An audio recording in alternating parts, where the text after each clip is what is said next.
I'm often asked, so is there struggle against corruption in Russia or no? And when I say, well, what should I say? And how about people going to jail? And this is the turning point, the starting point when we start a lot of terminological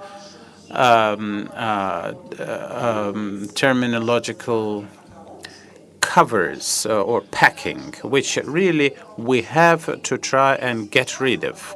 And indeed, I will have two lectures for this class, one today and one in September. Today, we shall try to talk about the anatomy of corruption. What is corruption, and why is it that some of the words which we're hearing from the TV screens, from radio, in the social media, or even from our colleagues, why is it that some of these words are not particularly related to the actual corruption that one should be fighting?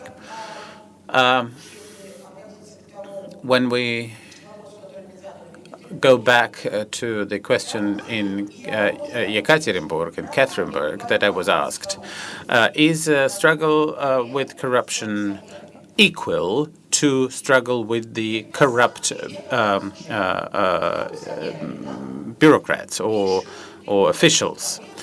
Because somebody going to jail is indeed something that we can call struggle with the corrupt officials. So one may tentatively, sitting in some department in this machine, can say, all right, next year we have to expose one governor, 1.5 ministers, two guys from the police, and then we have an address book, we find some arguable names, and then we put them to jail. Will that lead to a decrease in the corruption level in the country? Of course not, because it will in no way have any recourse to the actual state of corruption in the country, because what we're seeing here is that there will be new people doing exactly the same, coming to supplant those who went to jail.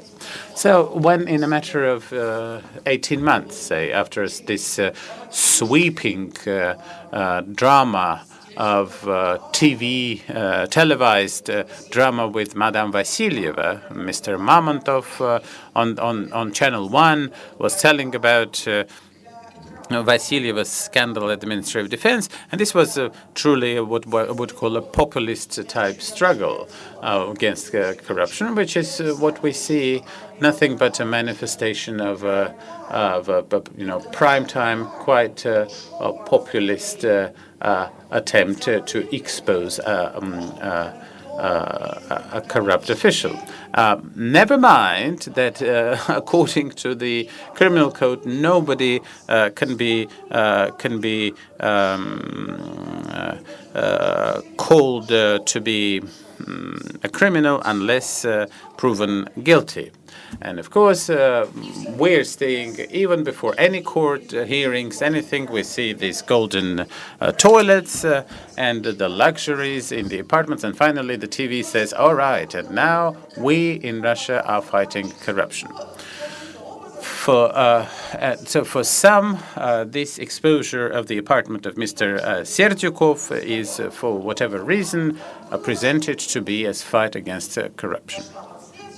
All right, this lady then went through court, but interestingly, that the person to come, because everybody knew what happened to Madame Vasilyev, however, in a matter of 18 months, we're seeing the arrest of the person who came to take the same office, the office of Madame Vasilyev. A fantastic story.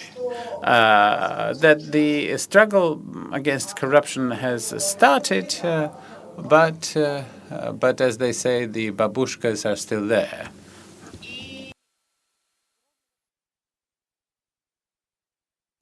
And at this time, we have to try and analyze corruption, to try and understand this social phenomenon. It seems that everybody says, all right, people go to jail.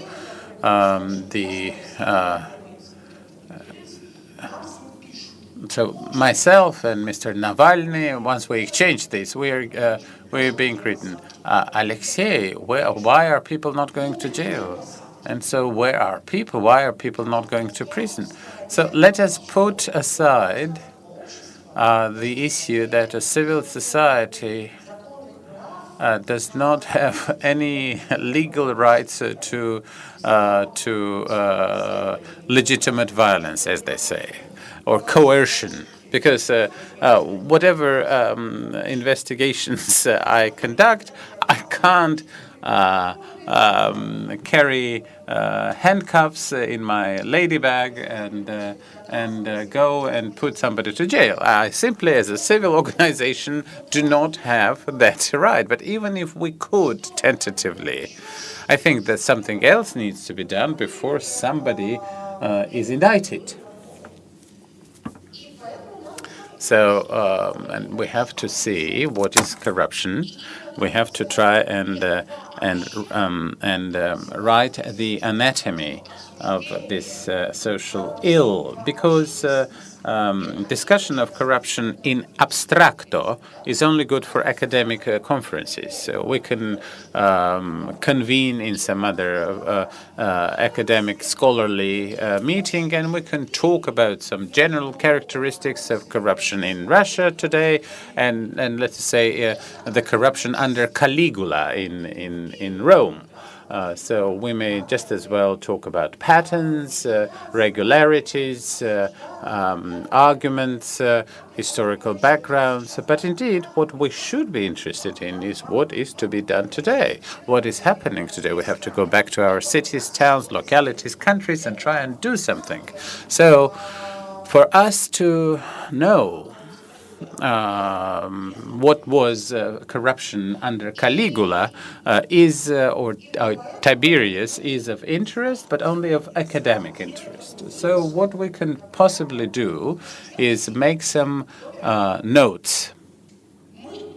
Note number one: under no circumstances, except for discussion, under no circumstances shall we be relating today's corruption level in Russia or in any other country of post-Soviet space with a word which I'm always being given, with the mentality. I'm not recurring to the concept of mentality. I'm not taking this. I'm simply not picking up this word.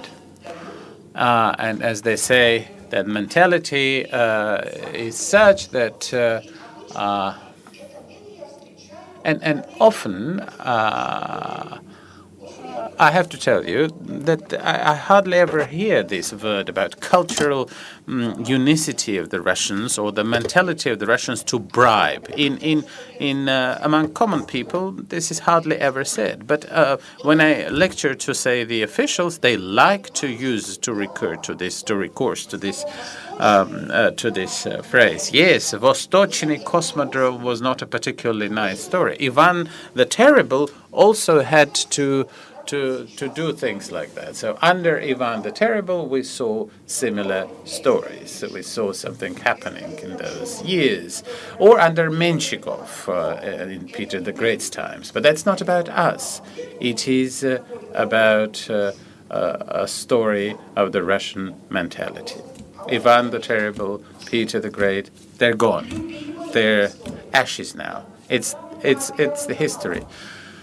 Channel 1, TV, cultural specificity of the Russian corruption. If one believes that there is a cultural specificity related to corruption, related to nationality, to ethnicity, to some particular people living in a particular territory, then we would have to recognize a very strange fact that God, if he exists, is an extremely playful being, because he was scattering these genes of corruption in different parts of the world.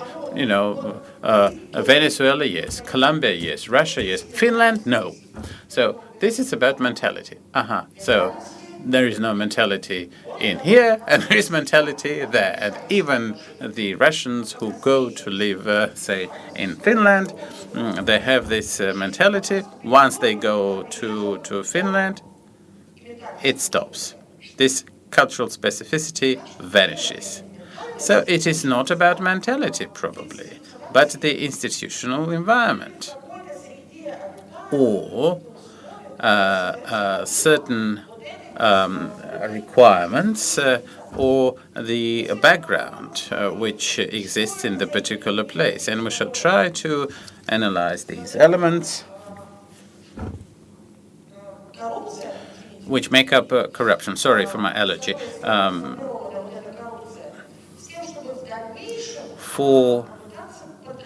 Try and peep into this social ill. And so what I would like to offer you is a model which we use in our work, and which is almost a trademark for what we do, because this is not a theoretical model. This is a model which we take as a basis of our work.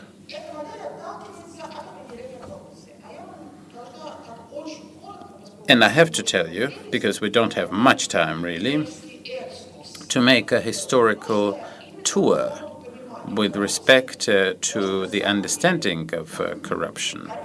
Because the fight against corruption, the institutional fight against the corruption, to have laws, conventions, real stories, and I'm not just talking about Russia, but the world at large, is, from the standpoint of historical perspective, a new story. Because up until the beginning of the 1990s, this was something called in the West business as usual, which means that this is the way it should work. This is how the world revolves. This is the system of social interaction. And as I said, business, and everybody knew that it exists. But it was not particularly becoming to talk about it. Yes, there were some countries which were trying to do something about it. Say in the 1960s, one of the first large attempt at the national level to withstand corruption. Lee Kuan Yew in Singapore.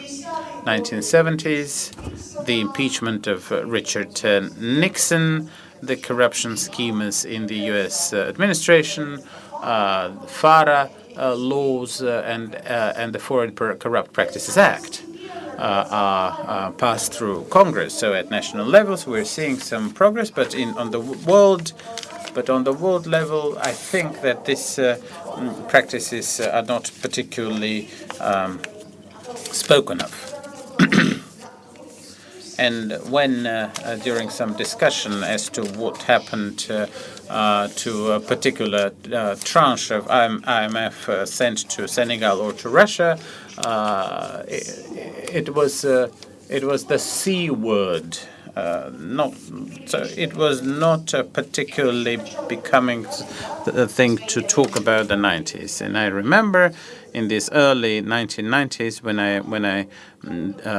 I dealt with this. But then, in the beginning of the 90s, there was this very specific time when the world became open. Why did that happen? Two important things.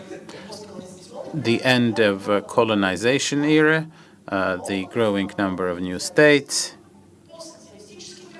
post-socialist transit,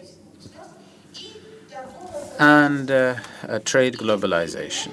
And interestingly, this led to what? This led to the oil prices going down, which forced the international community to start counting money.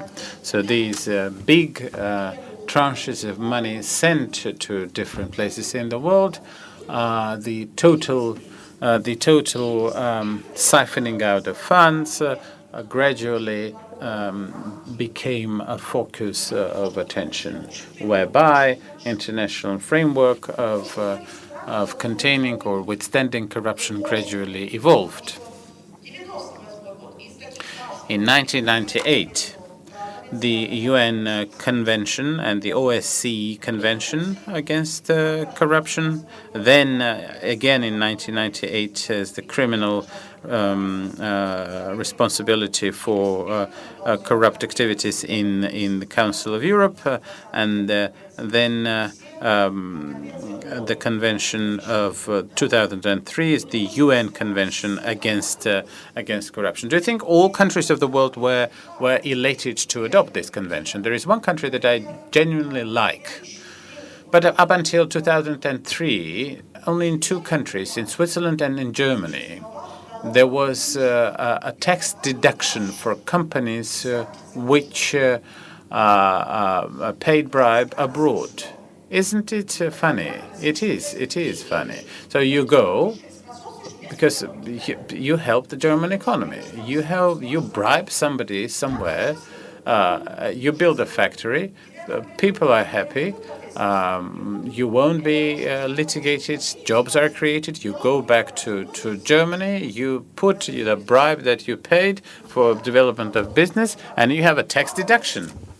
Bravo. Do you think it was easy? And we're talking about big businesses, global businesses. Were they particularly happy? Yes. So then what is the problem really? What is the problem with this corruption?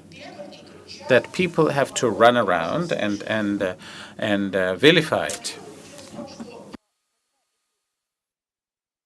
Well, the problem really is that when this money are spent for bribes, then the receiving end, the states, the officials, the systems, the industries are going through strange developments. They are starting to be like drug addicts. They are becoming used to these uncontrollable monies, with no litigation. And this quite gradually becomes a factor of corrosion, of institutional corrosion in these receiving countries. Many countries went a long way to sign this convention.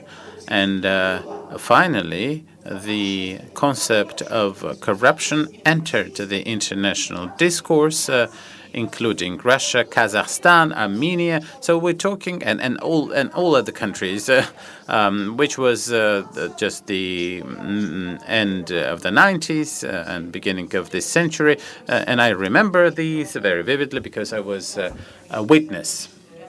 And I worked at the OSCE, at the convention, where the convention was being written, and I was trying to promulgate it among in the Russian-speaking countries. But then suddenly a very strange story ensued, which my colleagues in the OSCE. And I was moving this, and I was meeting people with some violet badge with the T letter. So we're meeting at coffee break. So where do you come from? Who are you? We're from Transparency International. I said, and they say to me, well, it's fine that you're writing these things for Albania, Albania, Estonia, when in your own country. And we're talking about 1999, when this is what is happening in your country. Well, you smile and then you go back to work. Then the second time, fourth time, fifth time, then you start thinking, is it really just that I'm a big patriot and I like my country? So eventually I I go back to the family. I tell my husband and my kids that we go back to Moscow, and I created the Russian Transparency in December of 1999. And on the night of the 31st of December, President Yeltsin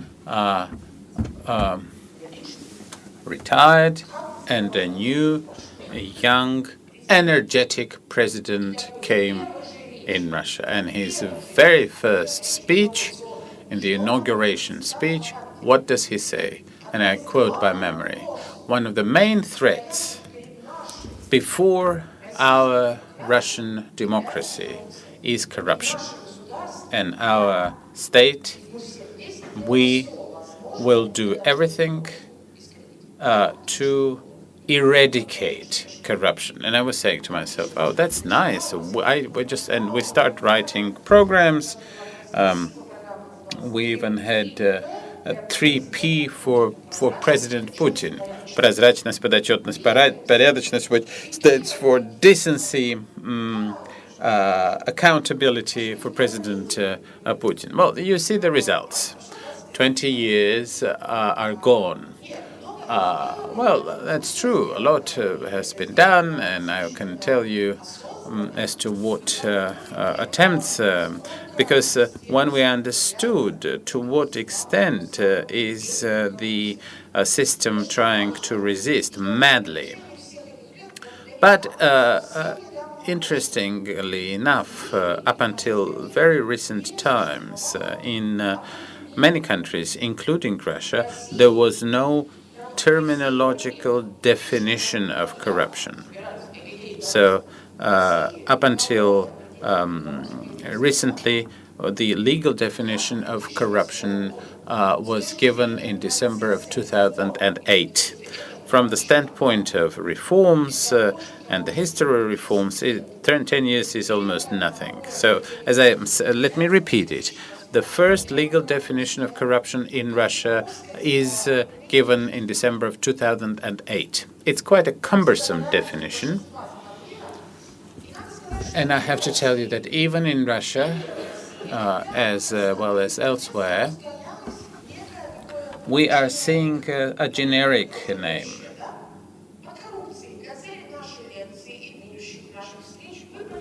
We understand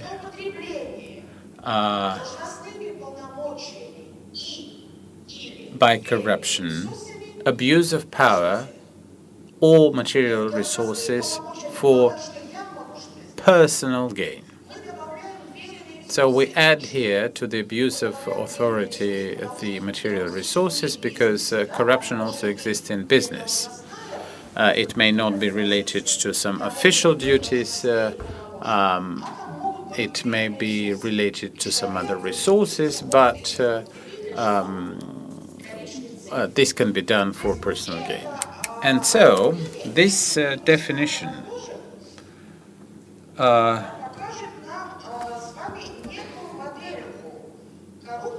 we can see a model of corruption, which at the same time, which prompts us, hopefully, a set of instruments to struggle with it. Because the abuse of authority or the abuse of office or the material resources, so you can't just equal or make a bribe and corruption as interchangeable concepts, because corruption is a lot wider than simply a bribe and includes nepotism and possibly other and quite clearly other illegal practices. So the first thing that we have to do is a marker.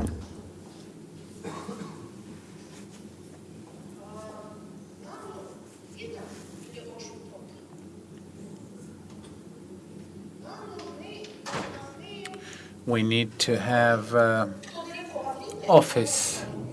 Should I have a more solid marker? Yes, possibly.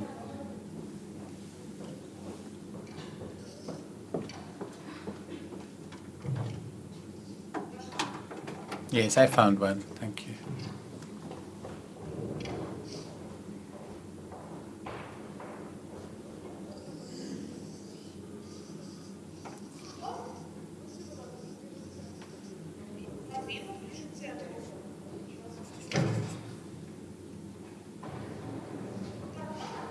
Yes, can you see it better? Good.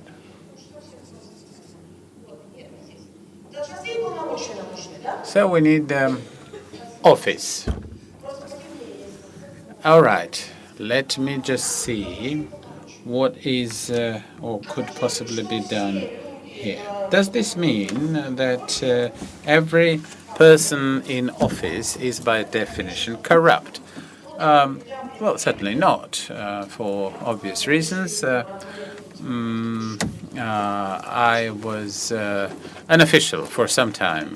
Could I have possibly hire my family members as a manifestation of nepotism? For sure.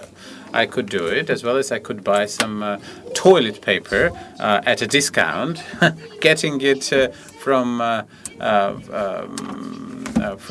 what was allotted to my office. So office in itself is not a sign of corruption. Although we have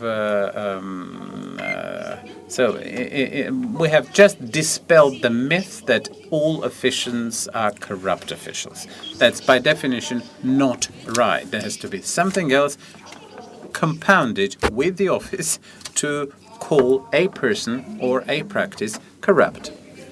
At some time, and here I will just use yet another whiteboard here. Let me refer to a scholar by the name of Robert Klitgaard. Формулу. And Robert Klitgaard came up with a formula.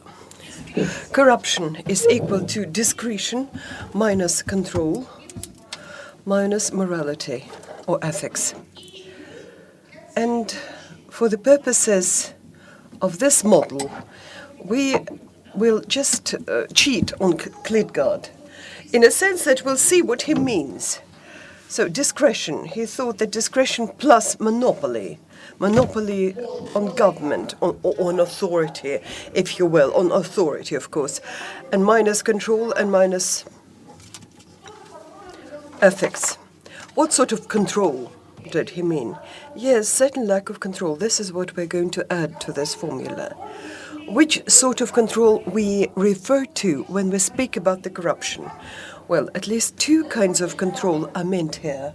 Of course, internal or inherent control that exists within any country, any state. The state per se is a normal democratic state per se is building certain systems of control within and about itself. It is laid down in Russian, Kazakh, Azeri, you name it, any constitution. Well, it's trying to simplify. Of course, I'm simplifying for the sake of this model. What is a state? What does the state have in managing? What is it that the state has in its hands so that they could govern the country or rule the country? They've got laws. Who is an important organ over the state? It's known in Russia, prosecutor's office. You can really raise your eyebrows, but this is what our constitution says. It's supposed that, in Russia it sounds like procurator, which is of course ambiguous. Prosecutor's office, where the Russian sources say that this was the case in Russia before 2001 or 2002, which saw adoption of amendments into the law on prosecutors, on how prosecutors were supposed to report and how they were to be appointed to office. It used to be the legislator and they had to report. Nowadays, it's all under the executive government and the president. The prosecutor's office, they think, is something hanging above these, because anyone who could violate a law, it could be a physical person, it could be legal entity. So in order to rule us, what is it that the state or the government need. It's money and the budget, indeed. And indeed, both Russian constitution and the existing systems imply that we should have an important body or authority or organ about those. Who is adopting the budget? It's the parliament. And the executive is really implementing the budget. Yes, Chamber of Accounts, a House of Accounts. Again, the law on the Chamber of Accounts also implied it would be independent out of a lot of candidates. The State Duma would appoint. Nowadays, it's all done by the president and the executive. And what is the third element that the state has to implement the functions that are needed to exercise control? Strange as it may seem, it's people, those people who adopt laws, all laws, including the law on budget. Who are they? They are politicians. Politicians form the pool, or the, what we call literally the tissue, of ruling and running the state, be they federal parliament, regional parliaments appoint a cabinet and so on. We do need people who, for following some transparent and understandable procedure, come into government and are ruling the country. Well, this is what it's like in theory, at least. And the state, it really implies that there is some independent organ who will track how people will get into government. Who are they? They are the Sectoral Electoral Commission. It was meant, and it was thought, and it's still thought, that it would be a certain independent. Well, of course you can laugh over it, but in principle, it used to work quite well. It's independent in relation to the state. It can say to the state, look, you've done the wrong thing by making the wrong counts. Stop, those people cannot go to elections because they've got some things do not match in their declarations. So the Central Electoral Commission, in theory, should exercise the functions of control, external control from within the state, but beyond this thing. The second group of control, it's external towards the state in a sense that the state is not necessarily totally equal to the country. And the country, this is what you should know by heart. What are the forms of external control over the state? Do we have mass media? Well, I don't mean how they work. I mean, are they in existence? Well, in theory and even in practice, you're quite young. In general, historically, this investigative journalism, what Yuri Shikachyhin did in the 1990s, Anna Politkovskaya's investigations in the early 2000s, where criminal persecution started. Did we have cases which ended in a court verdict? Yes, we have. We have had such cases. Okay, just disregard Russian experience. Imagine other countries. Have you known cases where the mass media, some publications in the mass media, led to presidential impeachment? Well, Mr. Nixon. The interpreter begs to differ. President Nixon resigned under the threat of impeachment, but he was never impeached, if I remember correctly. So who is the external controller? Public organizations, in a sense that NGOs, although they may be known by different names, non-for-profits, independents. Again, the word public is a bit ambiguous here, meaning non-state, meaning public as the public come together, communities come together. NGOs, as you know, are not equal to another. They're not necessarily tantamount to the civil society. NGOs, in a sense in which we imply it here, they are somebody who are registered as an organization. So to say, this is, if you count that an NGO is equal to civil society, it's very much thinking that Russian civil society is equal to the number of organizations that are listed and registered with the Ministry of Justice. Well, this is not the case. Look, this is not the case. We, with those Russians present here, okay, we go back to Russia and we think, okay, we don't like these, Easter eggs, and we decide that we should create our own design of Easter eggs or maybe some other props in another square without registering ourselves in a Ministry of Justice. Let's do this voluntary work. Do you think we shall be a civil society at this time? Yes, we shall. But are we an NGO? No. No, everyone is happy. So, yes, we've got it. And we've got specialist or core NGOs. Are there organizations in place that monitor budget? There are others who look into procurement. There are others, for example, golas, that vote means. So NGOs that really, on the ongoing basis, day by day, 24 hours a day, they've been doing control of the public, meaning social control, NGO control, whatever. And there's another largest player in this field. Who is it? The court is not about control. It's just when controllers have found something, then this court per se is not a controller. It is the organ that predetermines what happens to that person later on. But there's nothing as humans. Man per se, in a surprising way, the most active and the most efficient external controller as to is, again, I will be now pronouncing words which you might think are a bit high-flown. But this is that our life is very cynical, but sometimes when life gets too cynical, that's why these words, but these existing notions, they seem pompous. In Russian, the word "pompous" means pompous and high-flown. Okay, or Porsche. Well, so that we don't have ageism, let's draw a boy and a girl. A dog. A dog is not a citizen, mind you, so far. But Greenpeace is working on it. Well, whatever we say here, it is the state. What is the name we're known by? We are known as the population in Russia. What is it, population? It's something that is just inhabiting, something that has no... We are also sometimes called people. Sometimes we are called taxpayers, right? We are referred to as voters at times.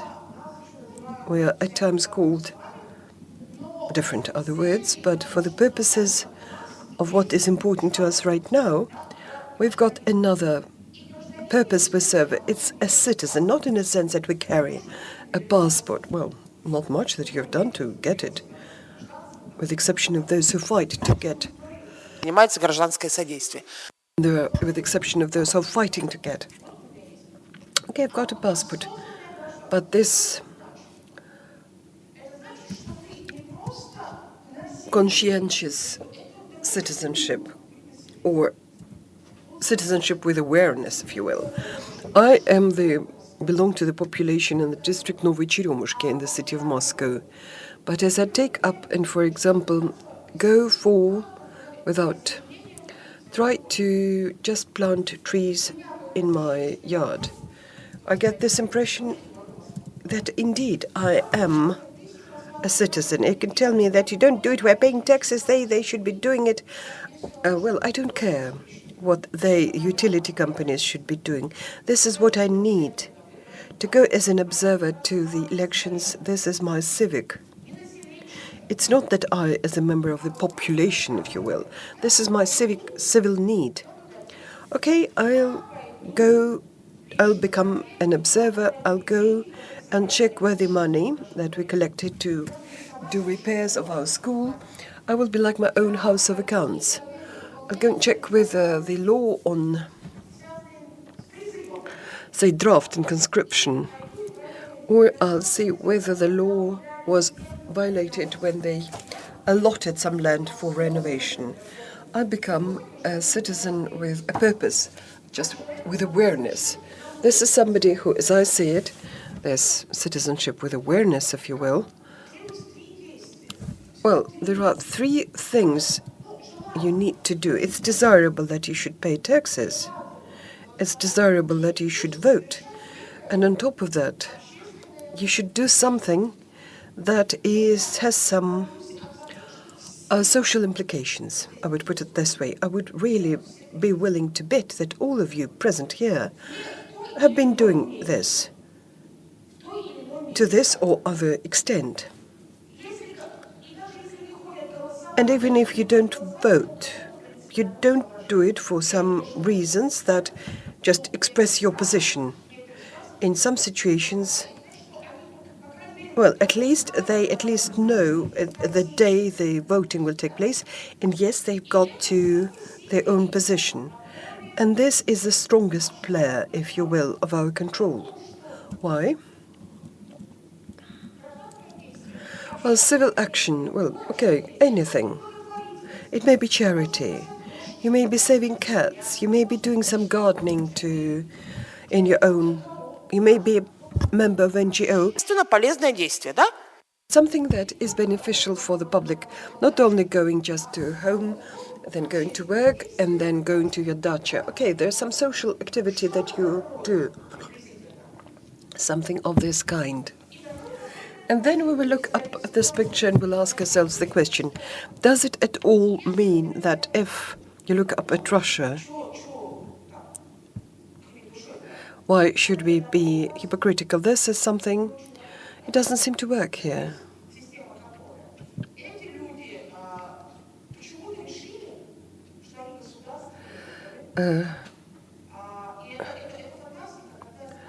And it is fantastic. Tell me, look at the law enforcement. They put among the law enforcement, the prosecutor's office as number one. No, it is an independent surveillance, law enforcement. I am with the FSB, but prosecution should be surveying what they do, amongst other things, and amongst other bodies and organs. This doesn't seem to be really, are they really trampling on the mass media? Oh, yes, indeed. One newspaper, one TV channel, they've shut down and yes, social media, yes, just slight media. Yes, we've got NGOs, but those who are more active, they are either considered to be foreign agents, or they arrest them, or they are trampled down, people call them names.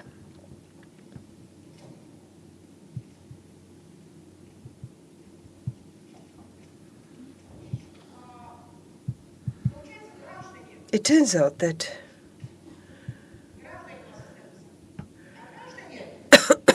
but citizens, when they see this media, when they say it makes no sense, they still think, look, the way the media work, look, you can really get reprimanded and you may be named a foreign agent. And this is to set up, there is this general feeling of apathy in the public when they think, look, it is all useless, it doesn't work. But even under these conditions, does it mean that in this country, where surely we don't have enough oversight or surveillance, but still government officials, all and everyone who is now appointed to any position in government, does it mean that they're all of them subject to corruption? There are some individuals who there is just an illusion here бойцы невидимого фронта, which is an allusion to actually security officers, but it means that there are not that many in this sense, and some people may be understanding this in this way or others. Some people understand it from religious perspective, others from secular perspective, whatever it is, but people oppose corruption. So to simplify this model, we'll just say that we need to have in place some human, I will put it this way, proclivity or propensity of man, or human, and we'll stop at that, who has some authority that exists in a country or state with obvious shortage of oversight. His or her personal proclivity for personal enrichment. Do you remember abuse of office as in controlling the resources to serve his or her personal gains? And what we see here, we see greed. Greed, which we say, or avarice, Well, each of you has avarice. You've got some, friends who say, I want it. Yes, people, yes, nod their hands. Yes, we've got this. People who liked, really, to have things, to lay their hands down on things. And unless it goes hand in hand with this, it's just somebody's personal problem. It's okay. But when it goes hand in hand with authority they hold, when we see shortage of control, well, this is what we have, corruption here, which is made up of institutional environment and personal proclivity or propensity, if you will. For corruption, we need some ingredients to be in place. And this is another point I wish to make when they say that we don't have some road built because we've got corruption and all troubles are due to our corruption, or corruption has influenced the turnout or whatever. You immediately say corruption per se is not some kind of beast from the mythology. No, very much everywhere. It means that it has its first and last name. It's actions by a man. Corruption doesn't happen automatically, doesn't rise like yeast growing on your wall. It's a deliberate activity. Somebody puts his or her signature, somebody takes a decision, or rather doesn't take a decision, because you can see corruption as an inactivity, failure to act. There are some who deliberately, they're not people who are absolutely out of touch with reality. I mean, clinically insane, who don't realize where they are. So they do it deliberately. They use institutional environment to ensure their personal just want to become rich. There are no other versions of corruption.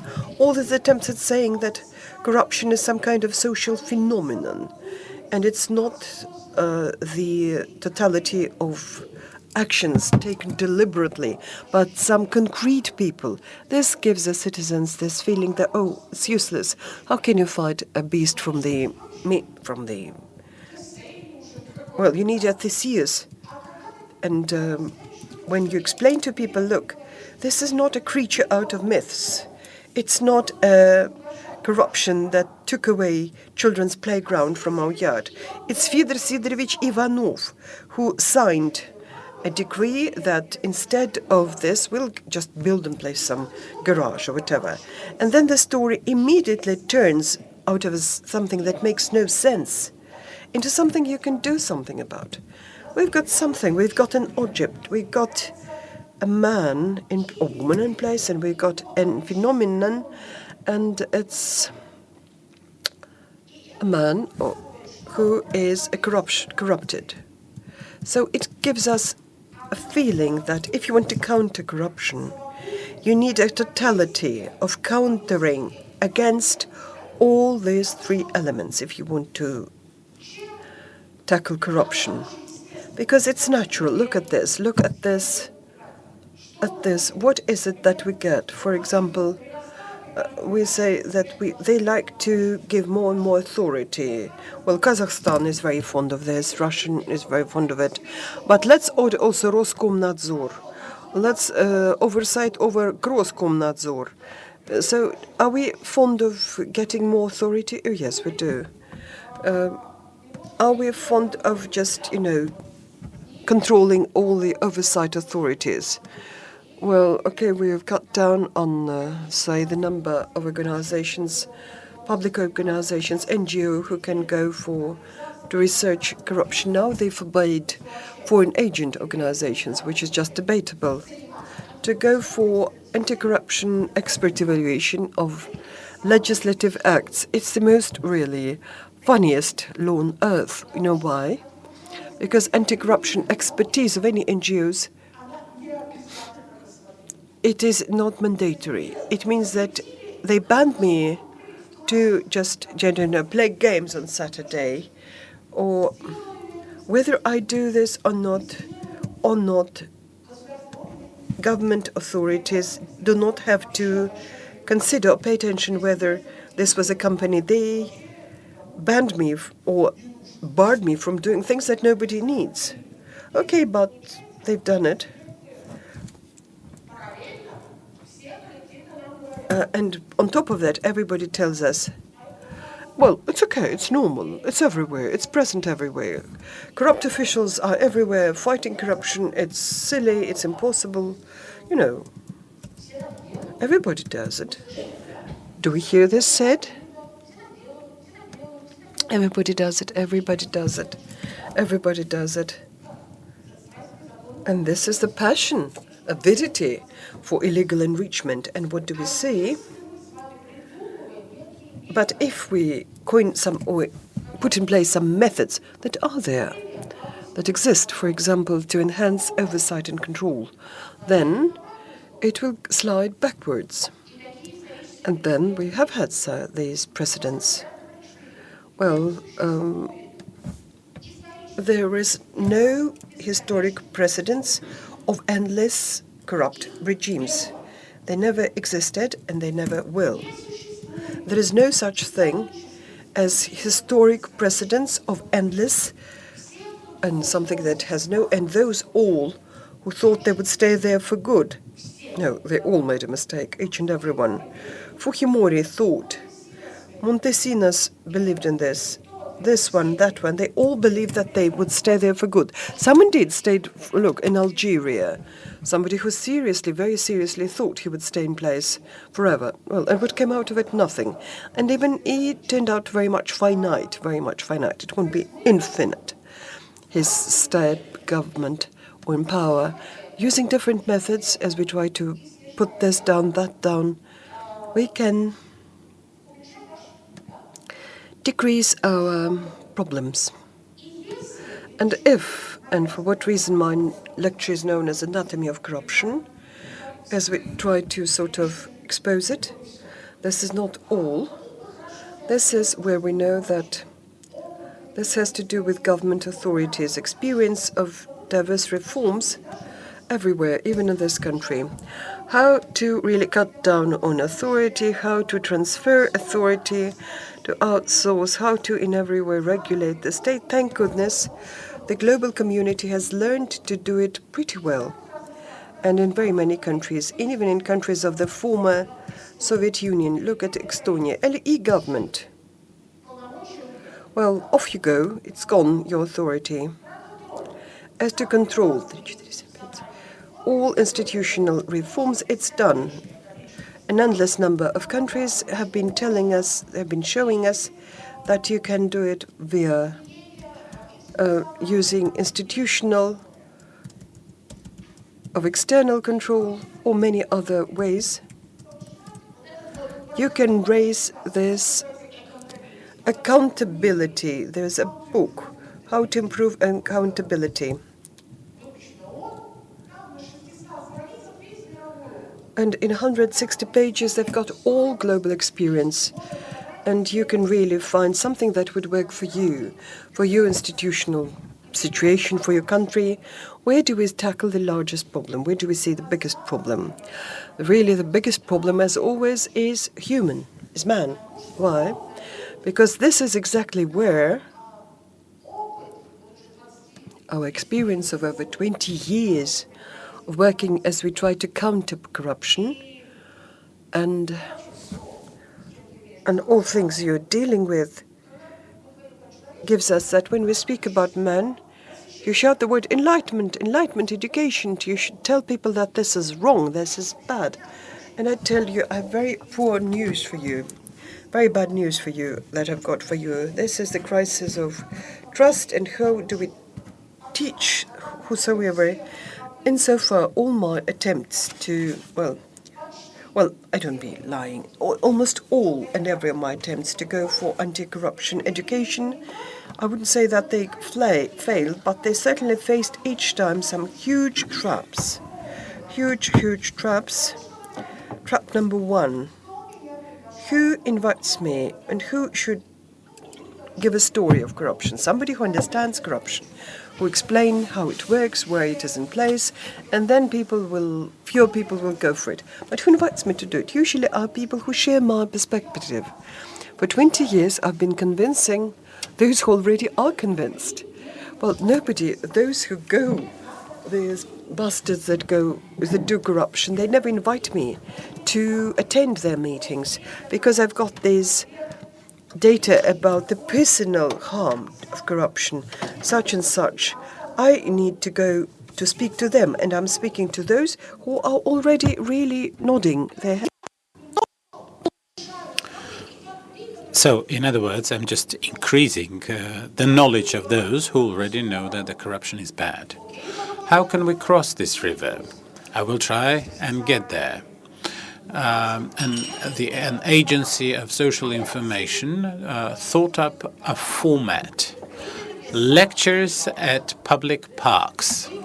I was given an opportunity to read at the Bauman Park, which is just the little podium where Velurov was singing in the famous Pokrov Gates film of the Soviet era film. So I have three young people embracing, four ladies with prams, 8 or 9 alcoholics, and several old ladies with poodles. This is just about the kind of audience that I'm having at this park, reading a lecture on corruption. That wasn't too bad. So I was making some schemes and diagrams, but somewhere in the back rows there was a volleyball field. So people were playing volleyball. They stopped playing, came to sit and listen to me. Young people, very sportive. They're listening very, very attentively about public procurements, something that I'm just trying to expand. Great conflict of interest. Suddenly,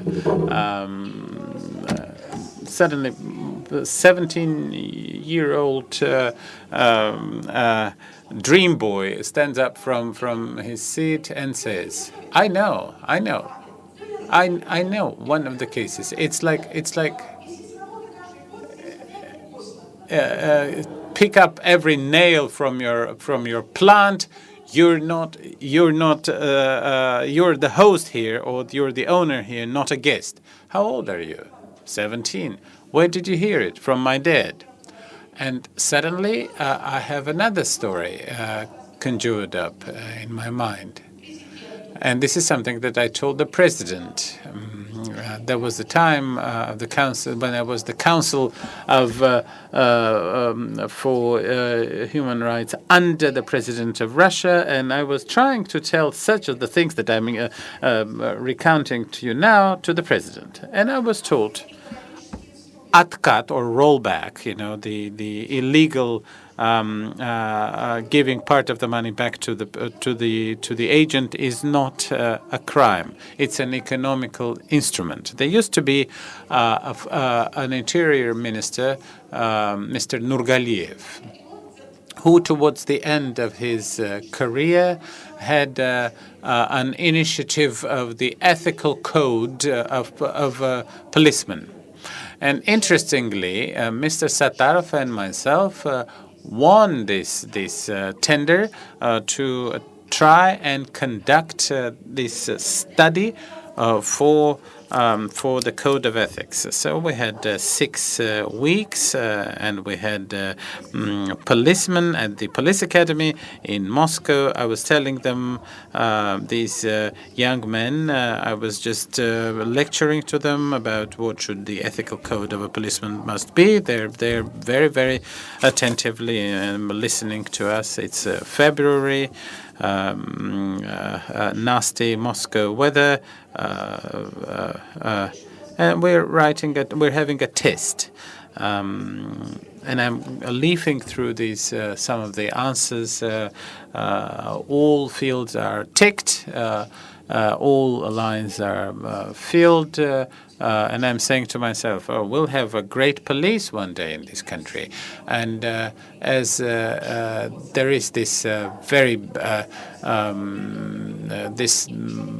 greatly active young man, and this man stands up, the young policeman, and says, "You understand? We thank you very much, but we understand that once we get out of this room, we will have to make up for the money that our parents paid as a bribe for us to get into the police academy." Well, they resolved all the ethical dilemmas. I told them everything. They knew everything that they had a great test results. But then they went to try and collect the money through whatever things that they're doing at the police to pay back their parents for the bribes that the parents had paid for them to get enrolled into the police academy. Well, I was thinking to myself, should I just jump out of the window now or in half an hour? So six weeks. 6 weeks course that I was teaching these young students of the police. But then suddenly an interesting thing occurred when I was just going to retire from this class. Somebody was knocked at the door. 3 young men entered and said, "Madam, you said that in Britain there are also some texts or some documents which are regulating how the police should deal with gifts or press. Could we read about these things?" And I said, "Well, didn't you ask during the lecture or throughout these 6 weeks of the course?" And they said, these 3 guys said, it was not right to ask these questions in front of the others. So the conclusion that I make, we not only have to go to the young students or the to-be officials, but we also have to go to their parents and talk to their parents. How am I going to get to the father of one of these young officials or officers? And then also, we also have to have peer pressure removed because, let's just say, these 3 young men were afraid or uncomfortable with the peer pressure. It's their surrounding. It's something that they have a hard time to overcome, to be corrupt a little bit. I'm probably go to Rosemnadzor, which is an agency. They get pagers. So I said, well, pagers are gone. Well, why do you need to get a pager? So this is an absolute and a very complex topic, how to get to the minds of those who are growing to enter this class of officials. So we thought how to be able and try to talk to parents, to the young people. So all of these things are possible. But what we literally bump into is this major question: education plus administrative reform plus institutional reform. These are the 3 things which, generally speaking, are needed, plus some people going to jail. Let me put this. So struggle against corruption is a complex of institutional measures together with some police action or litigation, naturally, in some cases.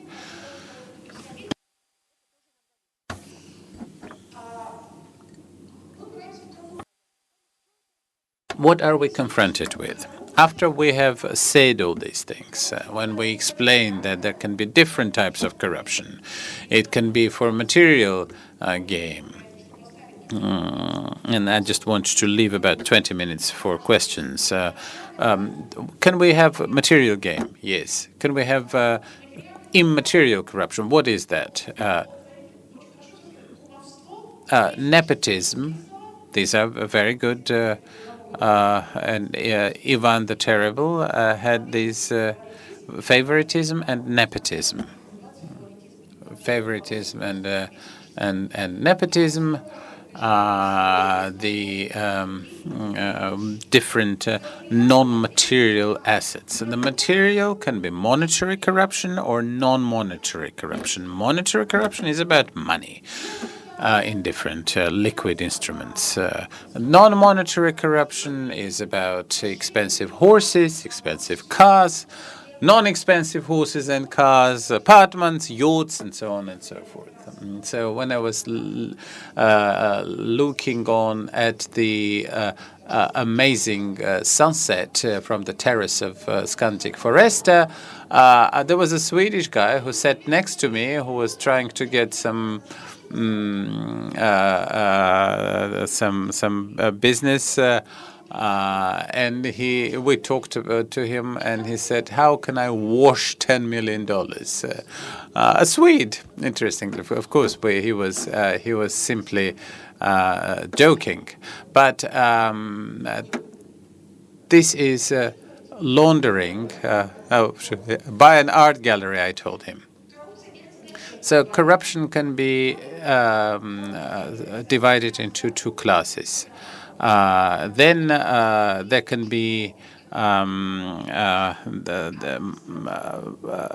like common practices, corrupt practices like citizen and an official or citizen and a bureaucrat, or corruption in business where the officials and the businesses are entering some sort of illegal practicing. And then there is political corruption, or finally the great corruption. I once used this term, the summit or the corruption.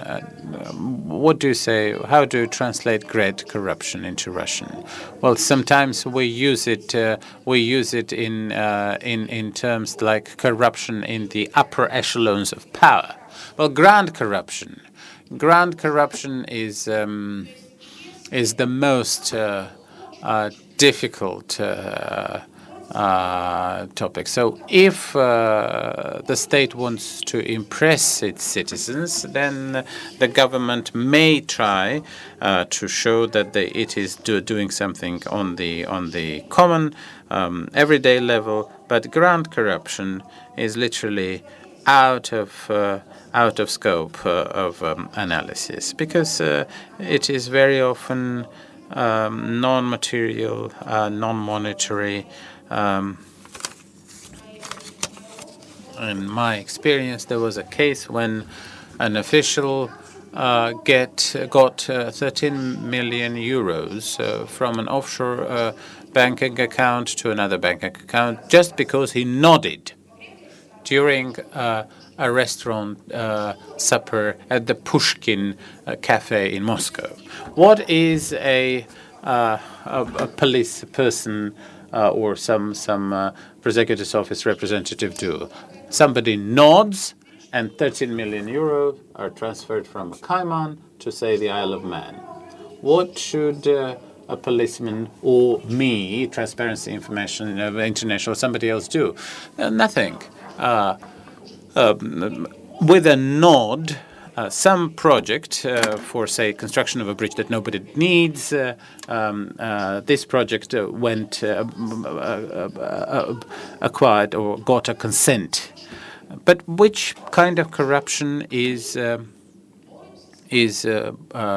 more dangerous? Why at all should we combat corruption?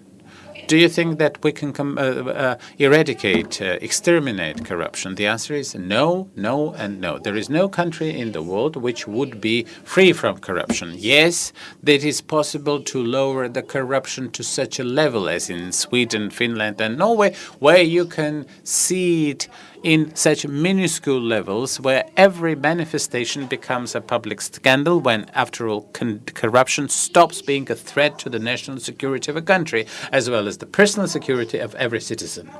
So corruption in that systemic way it exists in Russia, for example, is a threat to the national security. Because this scoundrel from the Pushkin restaurant getting this 13 million euro, he may have bought, say, a house in Miami.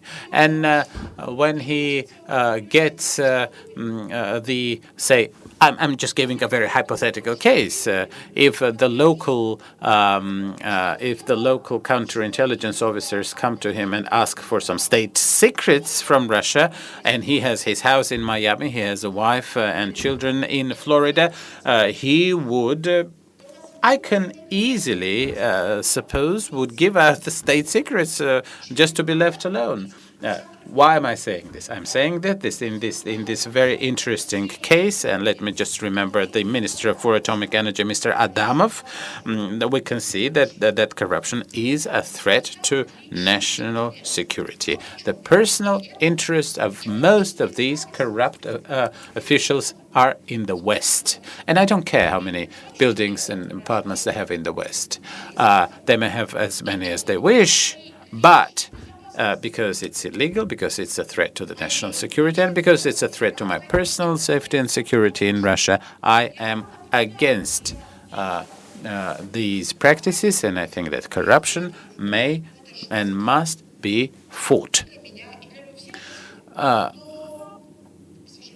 Unfortunately, these are abominable but real facts. 2 terrorist bombers in August of 2004 boarded the 2 planes in Domodedovo and blew up 95 persons, having paid 1,000 rubles to the security official in the Domodedovo airport. Now, every one of you, 1,000 rubles, not much really. 95 people blown up in the skies. The terrorist was certainly to blame. There's no doubt. But the person who got the 1,000 rubles had a prison term of 4 years. He was released. But in my world, his crime is equal to the crime of the terrorist. Now, can you explain to the families of the 95 victims of the terrorist attack that this is a kind of the Russian mentality for people to take bribes? Or when somebody is driving back, somebody is driving back home drunk, and then somebody and then the inebriated driver pays 5,000 rubles to the police officer and then drives on and kills a family with 2 children at the end of the street, as was the case on Nikoloyamskaya Street in Moscow many years ago, which I was witness of. What do we say? What is corruption not a national threat? Yes, it is. It's a threat to the national security and to personal safety. So the news that I have to tell you, we have a convention of good guys, right? We all want to fight against corruption. But you know what we also want? We want to fight the corruption for them. But if we're in a hurry, if we can settle something for 1,000 rubles, then we wish to stay in line, and we want to solve our problem for 1,000 rubles. So if I need something to do and pay 1,000 rubles and settle something, then I can do it.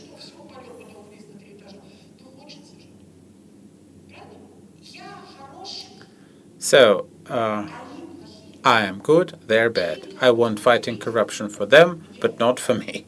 If I need something to settle, if I need to settle some minor problem. And this is a dramatic crisis. This is a dramatic crisis of credibility. We don't trust each other. We believe that others are bad and we're good. And in fact, we're just the same people.